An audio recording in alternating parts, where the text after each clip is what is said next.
Hi, thanks for tuning into this episode of QRP to QRO. This is video number 6, the receiver gain alignment and S-meter calibration for Yaesu FT857D. If you saw my video number 5, the process on replacing the ceramic filters in the FT857D, one of the additional problems that my unit had was that the receiver gain was stuck.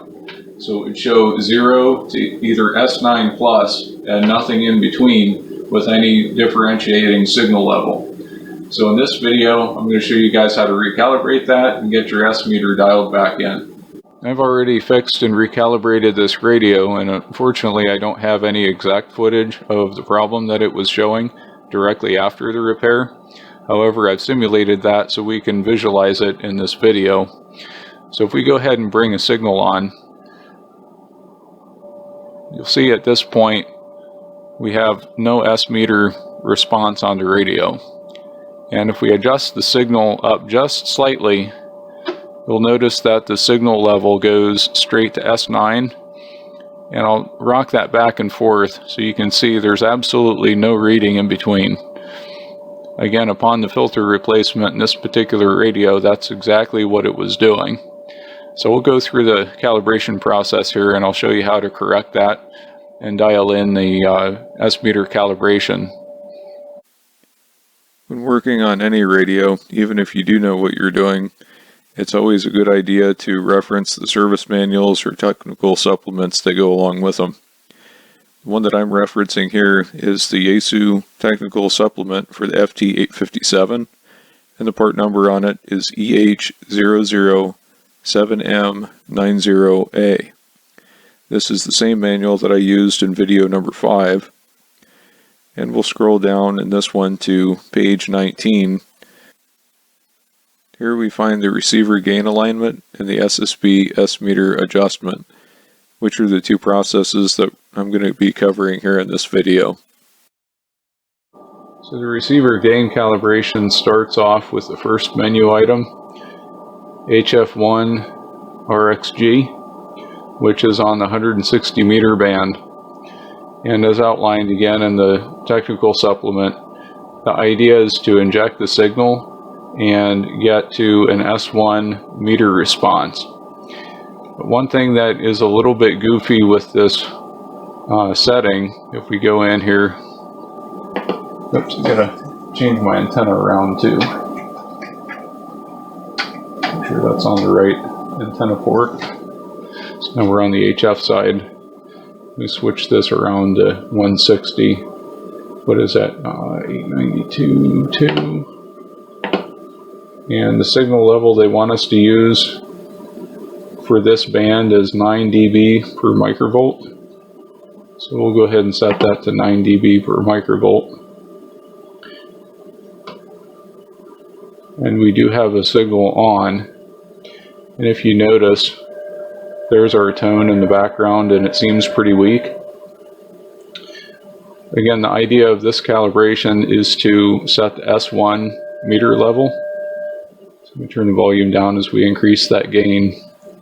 And I can tell you right now, see that meter response, how it's just jumping like that?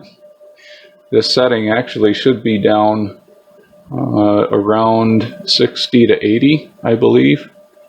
And that's what I had wrote down for the starting setting on mine before I messed it up. Looks like it's 84. So just for example, we'll set this down to 80 and leave it be for a minute. So I want to point out a couple other things. If we go to the SSB-9 setting, again, I had messed this up to give you a sample of what the S-meter behavior was. So what we need to do with these values is actually roll them backwards a little bit and then set those in the radio. So this one, just for the sake of discussion, I'm going to put this down around 70, which isn't a precise value, it's just a lower value closer to the actual calibration. And to set these values, you push and hold the function. And then we'll go ahead and get back into that service menu again by pressing the A, B, and C buttons. So now we're back in the service menu. and I'm going to go up to the full scale setting. And again, because I had messed this up for demonstration, I'm just going to take that value and roll it back. I'm going to set that down at 70 also. It doesn't have to be precise at this moment. So we're going to go through and do the calibration anyway. So there we're at 70. We'll save it and turn the radio off and turn it back on. Enter the service menu. So now we'll go to our calibration for the 160 meter band. Again, we're injecting a 9 dB per microvolt signal, and the object of this calibration is to get to S1, which is the very first increment of the S-meter. So as you see, we've got it set to 88, and that first tick of the meter is starting to show up. And let's see if it stabilizes there. So that's our S1 stable reading is at 89. So we'll go ahead and save that. I'll jot that down in my note sheet too to keep track of it. 89. We'll turn our signal injection off. We'll go to the second band here. So now we're back in the service menu. Now we're going to go to 40 meters. That's HF2-RXG, or menu number 2. We'll do the same thing, set the signal injection up to 7, not 195. And our level on this one is again 9 dB per microvolt, so we have the right setting. So we'll go ahead and turn that on. And we're down at 26 right now. Go ahead and start increasing this. Here our signal coming in. And there's our meter response. So the same thing, we're starting to get some reading there at 72. And then we're at 73. And we're getting our first tick of the meter stabilizing there. So that's our value. We'll go ahead and save that. Turn the radio off and then enter the service menu again. This time we're going to go to the 15 meter band. And here we actually change the value of the signal level to 6 dB per microvolt. We'll change our frequency here. What are we at? 21.4. Okay. Turn the volume up a little bit. And we'll go ahead and increase the gain. There's our signal. Keep going a little bit. And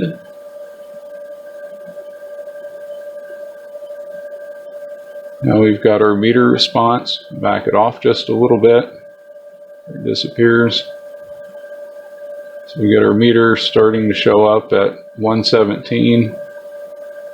And I bump it to 118 and it's stabilized. So there's our first level on the S-meter. We're at 118. Go ahead and save it. Now the next band. Go ahead and hit ABC. Turn the radio on. Now we'll go to, looks like 6 meters. So it's 50.125. And what's our signal on this one? It wants us to use a 3 dB per microvolt level. So we'll go ahead and put this in. And we're at, what, 50, 125.2 or so. Go ahead and increase our signal level. And there's our signal coming in. And we got some meter response. We'll back it off a little bit. And there we go at 94. We start seeing the meter coming on. And 95 it stabilizes. So we'll go ahead and save that. Then now we'll go to 2 meters, which we have to switch the antenna for again.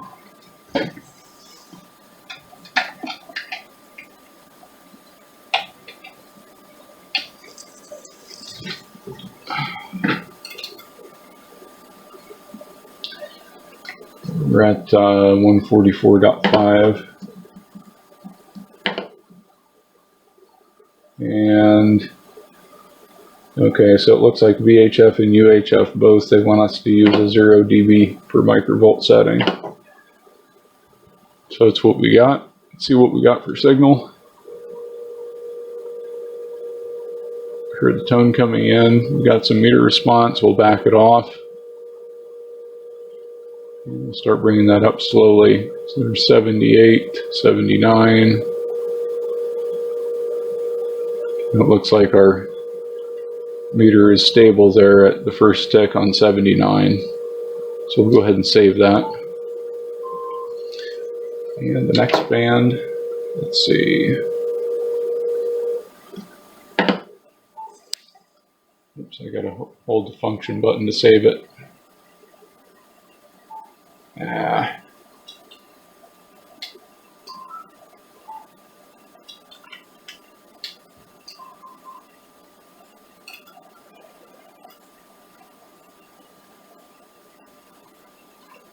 Let me just triple check that here. Yeah, so we're still on 79. Now we'll move to UHF.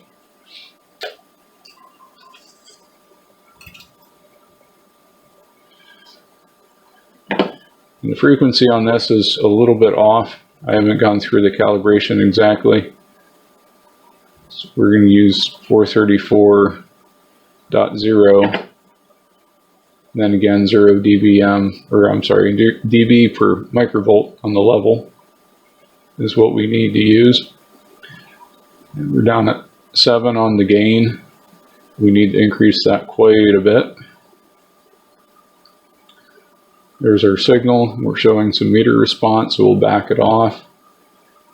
And we'll start at 62 there, 63, 64.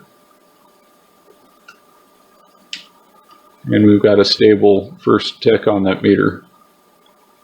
So that's our level. We'll go ahead and save it.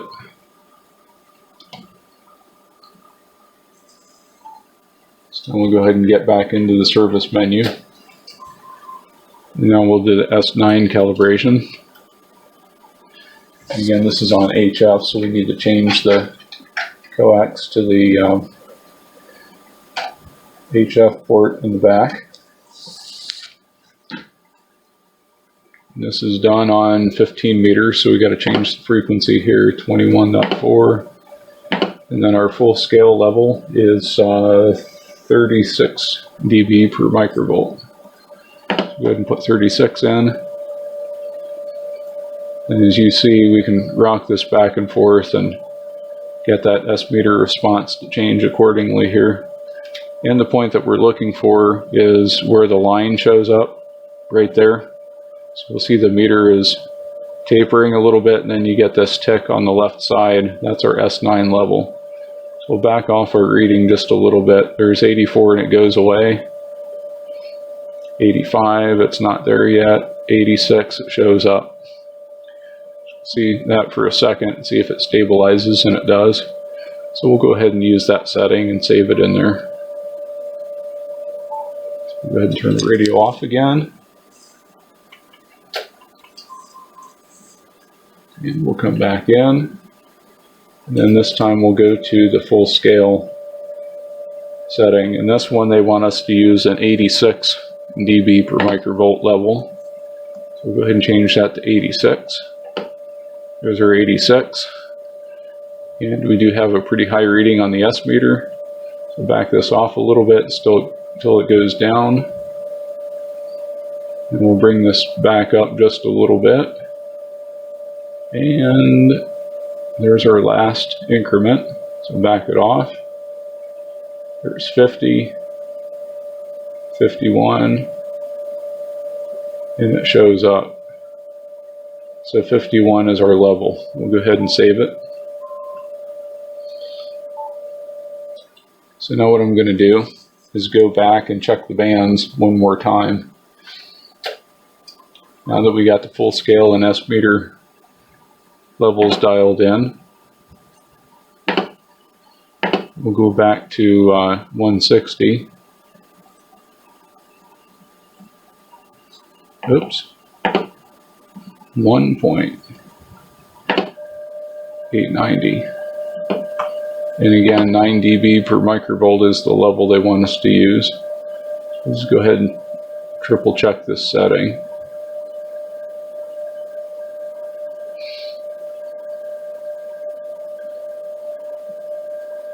We're getting a little bit of meter fluctuation, so we'll bump it up to 90. Save that in there. And we'll go to the next band.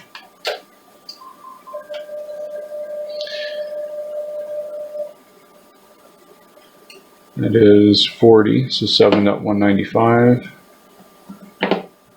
Oops, 195. And this one again uses the same 9 dB per microvolt level, so we'll turn that on. We've got a little bit of a bounce in that signal level, so we'll roll this up one more notch to 74. It stabilizes, so we'll go ahead and save that in. And we'll do the next band.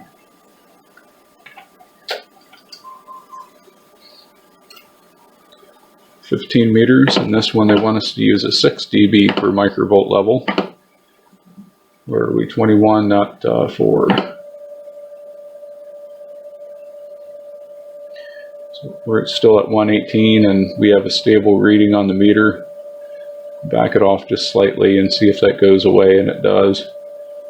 So 118 is still a good value. In fact, it looks like it's fluctuating just a hair, so we'll bump it up to 119. There, actually 120. There, that's good enough. We'll go ahead and save it. We'll go to the next band, which is 6 meters. So 50.125.2. And this one they want us to use a 3 dB per microvolt level. So we've got our 3 dB in there.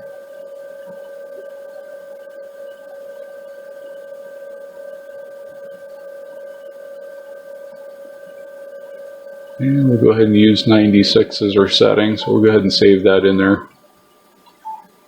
And again, the next band is 2 meters, and that we need to change the coax for.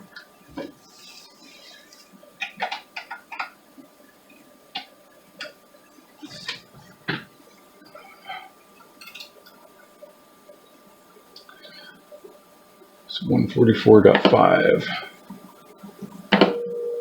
And this 0 dB per microvolt is our level. So there's our signal level down here. And it looks like we do have a stable meter response, which we do, so we'll go ahead and leave that at 79. And we'll move to UHF.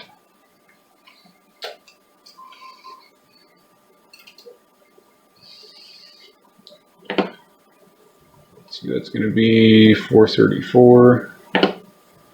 There's our level. Again, 0 dB per microvolt for UHF as well. And we're seeing some meter response, but not a whole lot. So we'll go ahead and bump the gain up just a little bit.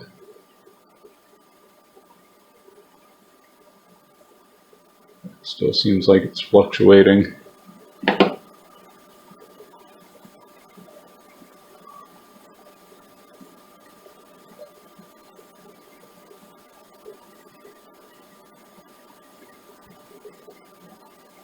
So it looks like 65 is as close as we're going to get.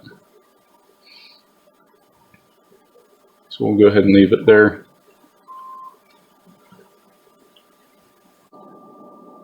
So now that we've completed the calibration, let's take a scroll through the signal levels and we'll watch the meter response through the whole signal level range of the meter. Go ahead and bring a signal on here. We'll go ahead and increase this. There's our S1, S3, S4, S5. As you see up here, that's showing us the full range of signal levels. There's S9, and now we're at S9 plus. If we keep going, we get to S9++, and then back to full scale. We'll go down again, and we'll do a little bit more fine increment on the lower signal levels here. I know it's jumping from S1 to S3, but we're also using a pretty coarse adjustment on the signal level.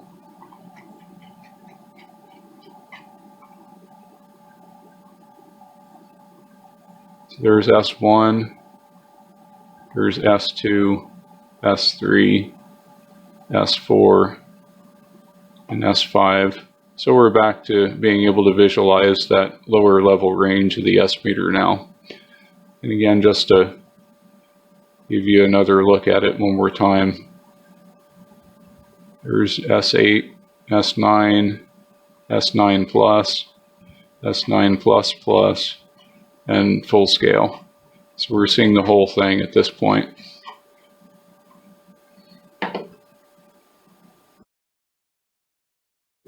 That just about wraps up this episode of QRP to QRO, video number 6, the receiver gain alignment and S-meter calibration in a Yaesu FD857D. If you do try this process and notice, as I did, that the S1 calibration seemed to be way off, try going through the full scale and the S9 readings and back those down quite a bit. At the end of this video, I'll post all my values in there so that you have those as a baseline as well. They're not intended to be absolute calibration values, but they should get you a lot closer so that you can calibrate with a little bit closer readings. So as always, if you like what I post in my videos and they help you in your own amateur radio endeavors, please click on the subscribe button under the bottom right of the screen. Also, if there are any processes with the calibrations and alignments in this radio that you would like to see some more detail on, leave a comment and let me know, and I'll try and do a video on it next time. My name is Steve. My amateur radio call sign is KC8QVO. Thanks for watching.